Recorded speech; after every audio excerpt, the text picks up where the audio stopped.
Flu അല്ലെങ്കിൽ influenza ഇപ്പൊ ധാരാളം ആളുകൾക്കാണ് ഇപ്പൊ പടർന്നുകൊണ്ടിരിക്കുന്നത്. ഒത്തിരി കുട്ടികൾക്കും ഒത്തിരി മുതിർന്ന ആളുകൾക്കും ഇപ്പൊ ഇൻഫ്ലുവൻസ ഉണ്ട്.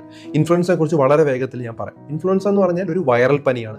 നമ്മൾ ഈ സ്വൈൻ ഫ്ലൂ വന്നിട്ട് അല്ലെങ്കിൽ നമ്മൾ ഈ ഒരു പാൻഡമിക് ഇതിന് മുമ്പ് വന്നത് ഏകദേശം 5 കോടി ജനങ്ങളോളം മരണപ്പെട്ടത് ശരിക്കും ഇതുപോലെ ഇൻഫ്ലുവൻസ വന്നിട്ടാണെന്നാണ് പറയപ്പെടുന്നത്.